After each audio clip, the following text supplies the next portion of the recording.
In Denmark, notice periods are an important aspect of employment contracts, specifying the amount of time that an employer or employee must provide before terminating the employment relationship. And there is the thing that the length of the notice period can vary depending on the employee's length of service, the terms of the employment contract, and whether the termination is initiated by the employee or by the employer. So, there are typical notice periods that are standard, but each of them can be specified in the contract, in the labor contract. So let's start from the situation when the employer terminates the contracts. For the employer to terminate the employment contract, the notice period generally depends on the employee's length of service in the company. So, if someone is working less than 3 months, there is no statutory notice period. Everything can be written in the contract. Usually is 2 weeks. What we see in case of most of our customers. Also, if someone is working between 3 months to 3 years, there is 1 month notice. And if someone is working more than 3 years, it's 3 months notice. So it's very easy. We have 2 thresholds, 3 months and 3 years. If someone is working less than 3 months, then there is no rule. But most of the time people choose 2 weeks. Between 3 months and 3 years is 1 month, and after 3 years is 3 months notice. And now let's think about situation that is the opposite one. The employee resigns from the work. And if an employee wishes to resign, the notice period also usually depends on the length of the service in the company. But here there is slightly different rule. If someone is working less than a year, then there is 1 month notice.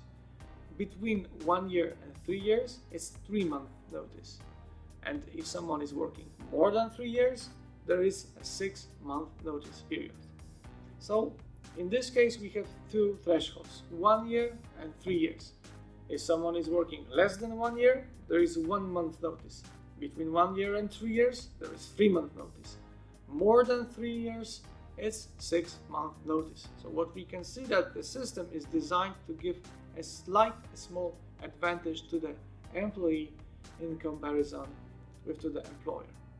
Another option is when the employment contracts and collective agreements include specific notice period that differ from the statutory periods. So some collective agreements give different options for the employees, give them the advantage or disadvantage. It depends on the situation.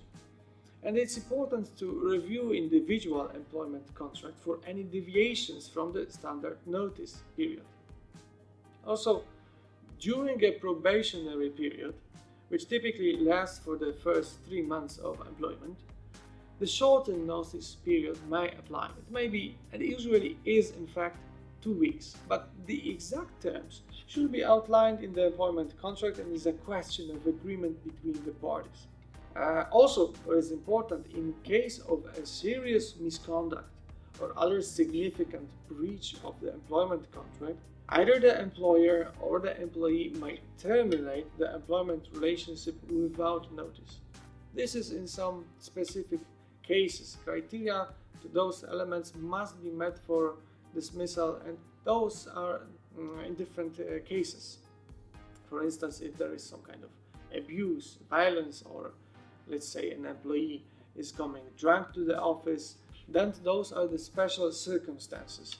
And it's also important to put them into contract, the labor contract. What is happening if the situation like this occurs? Also, some industries and sectors may have collective agreements. They establish their own notice periods, which might be completely different than statutory requirements. And it's essential to both parties to understand what are the rules and the obligations for each of them. I hope I explained it quite clearly and my visual representation was good enough. If you have any questions about hiring people in Denmark, feel free to get in touch with us. Thank you for watching this video, and we wish you best of luck with your business in Denmark.